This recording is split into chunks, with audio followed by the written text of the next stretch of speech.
안녕하십니까. 신의균의 군사TV 디펜스 브리핑입니다. 자, 오늘도 아주 중요한 군사 무기 관련 소식 알려드릴 텐데요.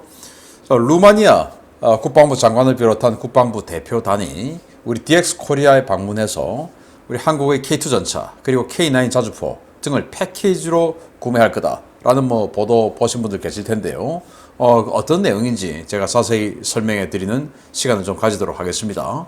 그리고 필리핀에 우리가 FA-50 수출했지 않습니까? 12대. 그런데 부품이 없어서 가동률이 너무나 부족해서 세대밖에 운영을 못한다 라는 보도가 나온 게 지난 주말인데, 그런데 이 필리핀 뽕뽕 마르코스 대통령이 이 가동률 떨어지는 안 그래도 없는 부품의 이 FA-50 전투기를 쇼하는데 동원하고 있는데, 그것도 정치 쇼입니다. 어떤 내용인지 보도록 하겠습니다. 신인균의 군사TV도 구독, 알림, 좋아요 눌러주십시오. 자, 콜롬비아와 베네수엘라가 국방협력 강화하기로 했다라는 이런 보도, 굉장히 우려스러운 남미 정세인데요. 여기서부터 GE 제네럴 일렉트릭이 F-35B에 탑재하는 아주 연비 좋은 적응형 사이클 엔진을 개발할 것이다 라는 소식까지 5가지 단신 먼저 보겠습니다. 첫 번째입니다. 미국의 지원으로 국가 방위와 치안을 겨우 유지하고 있는 콜롬비아가 급격하게 노선 변경에 나서는 모양새입니다. 구스타보 페트로 콜롬비아 대통령이 베네수엘라의 독재자 니콜라스 마두로와 만나 양국 간 관계 개선과 군사 협력 강화를 선언해 중남미 정세가 다시 요동치고 있습니다. 미국이 우크라이나에 지원하기로 한 지상 발사형 알람 미사일 시스템 일명 나삼스가 우크라이나군에 인도되어 일선에 작전 배치됐다는 소식입니다. 기존에 보유 중인 러시아제 부크 시스템과 유사한 사거리와 요격 고도로 수도 방공 임무에 투입될 것으로 보입니다. 중국이 제-20 전투기에 추력 편향 노즐이 적용된 자국산 WS-10C 엔진을 장착해 양산하기 시작했다는 소식입니다. 러시아의 최신 AL-41F 엔진을 능가하는 추력과 신뢰성을 가졌다는데, 과연 중국이 주장하는 수준의 성능이 나올지는 좀 더 지켜봐야 하겠습니다. 튀르키예가 에게의 일부 섬에 전차와 장갑차를 전진 배치하자 그리스도 이에 맞불을 놓는 모양새입니다. 튀르키예 정부가 최근 그리스가 국제법을 위반하며 에게 일대의 비무장 도서 2개에 다량의 미국산 장갑차를 전진 배치했다며 나토 측에 이를 제지해 줄 것을 요청하고 나서 논란이 예상됩니다. 제너럴 일렉트릭이 차세대 적응형 사이클 엔진 XA100의 F-35B 탑재용 버전을 개발할 것이라고 선언했습니다.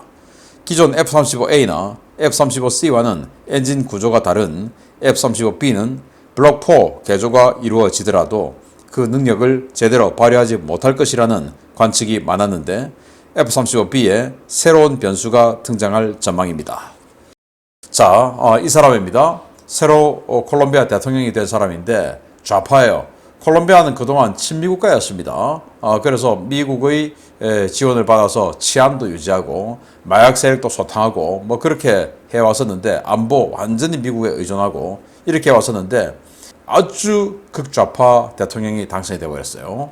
그러면서 그들의 적국이었던 베네수엘라와 국경 개방까지 해버리면서 이제는 군사안보 협력 강화 천명을 했는데, 이렇게 되면 이 중남미 정세가 굉장히 요동치게 될 것이다. 미국의 지금 친미국가가 사실 다 대부분 지금 남미에 좌파 열풍이 불고 있어요. 그래서 미국이 여기다가 앞으로 어떻게 자유민주주의의 교두보를 설정할 것인지 굉장히 우려스러운 상황인데, 아니 베네수엘라 옆에서 살고 있는 거 못 봅니까? 자기네들보다 훨씬 잘 살았던 베네수엘라가 좌파 이 마두로가 집권하고 하면서 그들의 여성들이 국경을 넘어와서 콜롬비아에서 몸을 팔고 자기네들 훨씬 잘 살았는데, 그런 걸 보고도 좌파가 좋아 하고 그 마두로하고 지금 또 마두로 앞에 차베스죠. 그렇게 해서 차베스 마두로 두 정권이 내려오면서 완전히 베네수엘라 국가가 박살이 나버렸는데, 그래도 좋다고 마두로하고 협력을 한다. 그리고 미국과 등을 진다. 기가 차는 거죠. 그래서 국민도 없고 국가도 없고 오직 내가 정권 잡으면 돼. 이런 자들이 전 세계 각지에 SNS를 통해서 인기를 유지해가면서 압력하고 있는 사실이 정말 안타깝습니다. 국민들이 정말 똑바로 봐야 됩니다. 암람 공대공 미사일을 지대공으로 바꾼 나삼스라고 하는 지대공 시스템인데 이 한 개 세트가 우크라이나에 이제 들어가게 되었고 우크라이나는 이걸 작전 배치했다. 아마 부크하고 사거리가 비슷하니까 한 30에서 40km 중거리 방공 시스템이니까 그렇지만 부크보다 성능이 훨씬 좋을 테니까 이거 아마 키우 방어하는 데 쓰지 않을까라고 생각하는데 위치는 어딘가 밝히진 않죠. 왜? 폭격받을 수 있으니까. J-20 중국의 스텔스 전투기죠. 여기 이제 엔진이 항상 힘이 없어가지고 문제가 됐었는데 자기네들이 WS-10C라는 엔진을 만들었고 이 WS-10C 엔진은 여기 이 추력 편향 그러니까 비행기를 마치 로켓처럼 이렇게 여기 배기가스가 나온 이걸 움직입니다. 그래서 이쪽으로 움직이려고 하면은 이쪽으로 꺾고 이쪽으로 움직이려고 하면 이쪽으로 꺾고 해서 이 배기가스 나오는 거에다가 이걸 또 움직이면서 더욱더 기동성을 좋게 만들어주는 게 이제 추력 편향 노즐인데 뭐 F-22 이런 데 다 이제 추력 편향 노즐 있죠. 이걸 그 추력 편향 노즐 탑재한 그러면서 엔진 파워가 아주 세진 그래서 이 하나당 147kN이라고 밝히고 있는 이 엔진을 탑재했다. 믿거나 말거나 그들이 말하는 그 엔진 파워가 제대로 구현될지 알 수 없으나 F-22가 엔진 하나가 156kN 그리고 F-35는 하나만 쓰기 때문에 191kN인데 이게 이제 F-22까지는 안 가더라도 147kN이다. 거의 뭐 F-22에 근접하는 그런 능력의 추력 편향 노즐을 개발했다. 제대로 원하는 대로 이 노즐을 움직여줄지 또 그 파워는 나올지 저는 부정적으로 봅니다. 또 그러기를 바랍니다. 자, 이거 이제 터키가 찍어서 보내온 사진인데 지금 상륙함이 뭔가를 내리고 있죠. 장갑차들이 내리고 있습니다. 이거 미국이 그리스에다가 대규모로 공여해준 V150이라고 하는 사륜 차륜형 장갑차인데요. 이걸 지금 내리고 있는데 여기는 지금 튀르키예와 그리스가 이 섬들은 튀르키예하고 너무 가까우니까 비무장하자라고 하는 DMZ 지역이에요. 그 DMZ 지역에 이런 장갑차를 갖다 놓는다. 라고 해서 지금 나토에서 해결해다오 하고 튀르키예가 이렇게 사진을 공개하면서 어필을 했는데 사실 지난달에 튀르키예가 먼저 이 비무장지대 섬 다른 섬에다가 전차와 장갑차를 또 자주포를 배치를 했죠. 거기에 대한 대응 차원인 것 같은데 계속 이렇게 뭔가가 에스컬레이션 되고 있는데 이러지 말기를 바랍니다. GE 제너럴 일렉트릭이 지금 F-35B에 탑재하는 적응형 사이클 그러니까 이 공기의 유통을 아주 이제 비율을 갖다가 내부로 이 팬으로 해서 돌려서 집어넣느냐 아니면 그 바깥으로 빠져나가게 하느냐 이걸 이제 조합을 함으로써 연비를 훨씬 더 좋게 만드는 그런 그 방식으로 적응형 사이클 엔진을 개발한다. 그래서 한 30% 연비 더 좋게 만드는 그리고 전력을 더 많이 생산해서 F-35가 블락 4로 가서도 그 어마어마한 전력을 다 감당할 수 있는 엔진을 만들어주겠다. 라고 하는데 GE가 지금 왜 이러냐? 차세대 엔진을 5개 업체를 지금 경쟁을 붙여버렸죠. 미국에서. 그러다 보니까 5개 업체니까 과거에 프레드 앤 휘트니하고 양강체제로 경쟁하던 것보다 훨씬 경쟁률이 지금 커졌으니까 이 큰일 났다. 일단 아무거나 찔러나 보자. 해서 하는 건지 진짜 자신이 있는 건지 모르겠지만 제가 봤을 때 일단 뭐 찔러놓고 보자. 라고 하는 그 수준에 가깝지 않을까. F-35B는 이걸 꺾어야 되는데 이걸 어마어마한 기술이 들어가는데 이걸 우린 할 수 있어. 할 수 있겠죠. 오랜 시간과 엄청난 예산이 들어가면 일단 찔러놓고 보는 건 아닐까라고 생각이 듭니다. 자, 이런 5가지 단신 바탕으로 중요 소식 들어갑니다. 첫 번째입니다. 전투기를 띄울 부품이 없어 12대 중 단 3대의 FA-50PH 전투기만 가동 중이라고 엄살을 피우던 필리핀이 대통령의 지시 한마디에 무려 5대의 전투기를 동시에 띄우는 쇼를 펼쳐 논란이 되고 있습니다. 봉봉 마르코스의 정치적 쇼에 필리핀 공군 가용 전투기 전력의 전부가 동원됐다는 비판이 쏟아지고 있습니다. 필리핀 공군이 지난 9월 20일과 25일 미국 뉴욕 유엔 총회에 다녀오는 페르난디드 봉봉 마르코스 대통령의 전용기 호위 임무에 가용 전투기 전력 전부를 투입해 야당과 언론의 난타를 받고 있습니다. 논란의 시작은 지난 9월 20일 필리핀 공군이 페이스북 계정을 통해 마르코스 대통령이 탑승한 필리핀 항공 A350-900 전세기를 필리핀 공군 FA-50PH 전투기 2대가 호위했으며 호위 구간은 마닐라에서부터 필리핀 영공선 끝 약 200해리까지였다는 게시물을 올린 것이었습니다. 필리핀 공군은 전투기를 동원한 국가 원수 전용기 호위는 단순한 전통의 의미를 넘어서는 것으로 VIP의 출국 또는 입국 과정에서 영공을 정리하고 안전을 확보하기 위한 필수적인 표준 운영 절차라며 마르코스 대통령 취임 이후 처음으로 이번 호위 임무가 실시되었다라고 밝혔습니다. 필리핀 공군이 2대의 전투기를 동원했던 9월 20일은 필리핀 공군 대변인이 FA-50PH 12대 가운데 단 3대만이 가동되고 있다고 밝힌 바로 그 시점이었는데요. 필리핀 공군의 발표가 나오자마자 야권에서는 남중국해 지역에서 전투 공중 초계를 돌아야 할 전투기들이 왜 안전 공격에서 정치쇼에 동원되느냐라는 비판이 쏟아졌습니다. 야권의 비판에도 불구하고 필리핀 공군의 정치쇼는 계속됐습니다. 이번에는 9월 25일 마르코스가 뉴욕에서 돌아오는 길에도 호위기를 붙인 것인데요.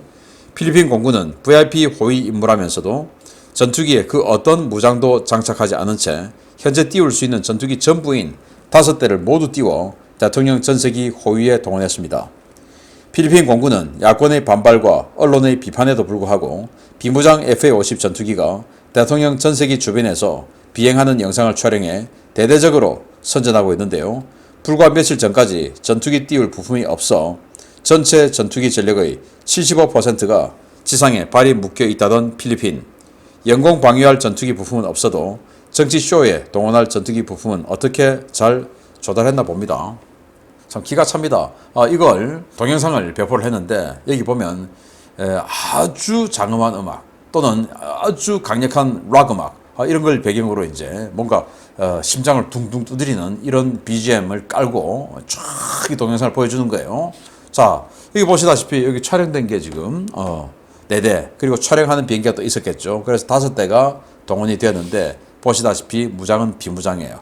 여기 뭐 한 개 짝대기 같은 거 하나 보이는데 이거는 미사일이 아니고 리시버입니다. 그래서 아니 전용기 VIP를 호위한다고 하면서 어떻게 비무장으로 가서 뭘 호위하겠다는 거고 또 필리핀에서 괌 쪽으로 나가는데 미군이 격추를 합니까? 누가 격추합니까? 여기서 괌 주변에서 감히 이적대 세력이 있을 수가 있습니까? 미국의 동맹국인 필리핀을 향해서 있을 수 없죠. 그런데도 했다. 그러면서 공군은 이 VIP 호위 임무는 우리 임무다 라고 했는데 그 전에 두테르테 대통령은 예산 낭비라고 이런 거 안 했습니다. 자, 여기 이 사람이 공군 참모총장인데 이 사람이 후방석에 타고 직접 또 이 임무를 수행을 했어요. 자, 그런데 이 사진을 보면서 저는 이 필리핀 공군 조종사들을 보면서 이 사람들 왜 이렇게 다 뚱뚱하냐 라는 생각이 드네요. 저보다 더 뚱뚱한 것 같아요. 전부 다. 우리 한국 공군 조종사들 보면 정말 날씬해요. 특히 이 조종사, 이 조종복은 아래 위로 원피스 한 세트이기 때문에 배 나오면 참 보기 안 좋습니다. 그런데 이 사람들 보면 아주 뚱뚱해서 평소에 훈련이나 하나 라는 생각이 좀 들기도 하고 자, 이 공군 참모총장이 이런 쇼를 또 하네요. 그래서 경례를 딱 하면서 카메라 이제 설치를 앞에다 딱 해놓고 경례를 하면서 대통령하고 지금 무선 통신을 하는 거죠. 대통령 각하 공군 참모총장입니다. 저는 지금 6번기에 타고 있습니다. 영공방어 이상무 이렇게 하는데 정말 참. 그래서 이 출국할 때 2대 호위한 그날 필리핀 국방부에서 뭐라고 했냐? FA-50 부품이 없어서 3대밖에 가동 못한다 라고 한 바로 그날 2대를 동원해서 호위 임무를 하고 그리고 5일 후에 돌아올 때는 뭐 영혼을 끌고서 어디서 부품을 모았는지 부품을 끌고 모아가지고 5대를 움직이게 만들고 그 전체를 지금 이 임무에 투입했다. 아니 이 비행기 1시간 운영하는데 소모 부품 많이 들어가지 않습니까? 그걸 아껴서 영공방어에 그 남중국해 그게 중국의 불법 침입 이런 거 방어해야 되는데 이런 쇼를 하고 있는데 그럼에도 불구하고 마르코스 마빠들은 뭐라냐? 야 이제 드디어 정상국가가 됐네. 이게 대통령 호위하는 임무 이게 공군할 일 맞지? 자 이렇게 하고 있다라고 해요. 언론의 비판, 야권의 비판이 있으니까 무슨 소리야? 이게 바로 정상국가지라고 하는데 어디 가나 빠들은 정말 조심해야 된다. 똑바로 사물을 안 보니까 라는 생각이 드네요. 두 번째입니다. 흑해 연안의 나토 최일선 국가 중 하나로 이번 우크라이나 전쟁으로 바짝 긴장하고 있는 루마니아가 대대적인 군사력 현대화 작업에 착수했습니다.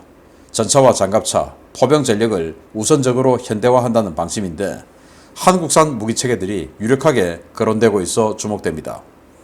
최근 한국을 방문한 바실레 딩쿠 루마니아 국방장관이 우리나라 이종섭 국방장관을 만나 양자회담을 갖고 방산협력 기본협정 체결을 위한 의향서에 서명했다고 루마니아 국방부가 현지 시각 9월 24일 밝혔습니다. 딘쿠 장관은 DX코리아 2022 기간인 지난 9월 22일부터 25일 수행단을 대동하고 방한해 한국산 무기체계들을 둘러봤는데요. 특히 현대 로템 부스를 방문해 K2 전차를 유심히 살피고 K2 전차에 대한 큰 관심을 보인 것으로 전해졌습니다. 루마니아 국방장관이 DX코리아 현장을 찾은 것은 현재 진행 중인 루마니아군 현대화 사업 때문인데요. 현재 루마니아군은 약 400여 대를 보유 중인 T-55와 T-55의 파생형 TR-85 전차를 대체하기 위해 1차분으로 약 60대 규모의 신형 전차 구매를 추진하고 있습니다. 루마니아군은 430여 문에 달하는 구소련 규격 152mm 견인포와 220문의 122mm 견인포, 154문의 76mm 견인포를 퇴역시키고 이를 대체할 신형 곡사포 도입도 추진하고 있는데요. 루마니아는 최근 폴란드가 대량 구매한 K9 자주포에 가장 큰 관심을 가지고 있는 것으로 알려졌습니다. 흑해 연안국으로 러시아와 마주보고 있는 루마니아는 나토가 요구한 GDP 대비 국방 예산 2% 룰을 지난해 달성해 올해 62억 달러의 국방비를 편성했고 내년에는 GDP 대비 2.5% 수준인 78억 달러에서 85억 달러 수준까지 끌어올릴 예정인데요. 증액한 예산 대부분은 무기 구매비로 사용될 예정입니다. 당초 루마니아는 보유 중이던 30여 대의 T-72 전차를 우크라이나에 기증하는 조건으로 독일에서 레오파르트2 중고 전차를 공급받고 차세대 전차로 독일제 전차를 선정해 도입한다는 마스터 플랜을 세워놓고 있었는데요. 독일이 중고 전차 공급 약속을 지키지 않아 양국 간의 외교적 마찰이 빚어지면서 독일제 전차 도입 계획은 전면 백지화된 바 있습니다. 이와 관련해 루마니아 현지 방산 전문 매체 디펜스 루마니아는 루마니아군의 소요와 한국의 동유럽 지역 수출 실적 등을 고려할 때 전차와 자주포 도입이 유력하다라고 평가했는데요. 러시아의 군사적 위협과 나토의 장비 표준화 압박에 시달리고 있는 루마니아가 폴란드에서 최고의 가성비가 입증된 한국산 전차와 자주포를 대량 도입할지 관심이 모아지고 있습니다. 자, K2 전차 그리고 K9 자주포 계속 대박 행진을 이어가고 있는데 DX코리아 할 때 이 루마니아 장관 대표단 일행이 왔어요. 폴란드가 대표단이 와서 이런 대박이 터지게 된 거 아닙니까? 그래서 여기도 대표단이 왔습니다. 루마니아는 이 전차를 한 30대 정도의 T-72 전차 가지고 있었는데 그거 우크라이나 줬어요. 그리고 나머지는 T-55 전차. 자, 이거 T-55 전차에다가 그래도 뭐 앞에다 증가장갑 조금 갖다 붙였는데 아무 의미 없어 보이죠? 그냥 T-55 전차. 말 그대로 55년도에 개발한 이 전차 100mm 주포. 그러니까 기동간 사격도 안 되고 장갑은 너무너무 얇아서 스쳐도 그냥 깨지는 우리 M48보다 훨씬 더 약한 이런 전차만 가지고 있는데 30대 가지고 있던 T-72 우크라이나 주면 독일이 레오파르트2 A4 그거 중고로 주기로 하고 그래서 루마니아는 이거 좀 받아서 쓰다가 나중에 독일제 레오파르트2 A7 최신 전차 그거로 가야 되겠다 라고 생각했는데 독일이 안 주는 겁니다. 그래서 독일하고 지금 완전히 엎어버렸어요. 그 사업을. 그냥 전차만 독일이 준다는 약속 믿고 우크라이나 주고 말아버린 겁니다. 자기네들이 가지고 있던 제일 좋은 전차를 이거하고는 비교도 안 되는 T-72를 물론 그것도 깡통 버전이지만 어쨌든 그러다니까 지금 이 우크라이나 돌아가는 상황 또 옆에 몰도바 옆에 트란스니스트리아 러시아가 야 이거 우리나라야 라고 해서 또 몰도바 집어삼키고 그러면 루마니아가 국경하게 되고 이런 여러 가지 걱정 들죠. 그러니까 야 이거 빨리 해야 되겠다 라고 해서 우리 DX코리아 기간에 한국에 와서 우리 국방장관하고 지금 이렇게 양측 회담을 또 하고 그리고는 이제 DX코리아 현장에 가서 우리 한국 무기들 둘러보고 있는데 이 지금 루마니아 전차를 보면 뭐 한 400대 정도 있는데 이게 전부 다 T-55니까 이거 가지고 현대전은 안 되죠. 그리고 나토하고 부품 공유 또 포탄 공유도 안 되니까 빨리 새 전차 그러니까 여기 폴란드 보니 K2 전차 그래 우리도 K2 하자.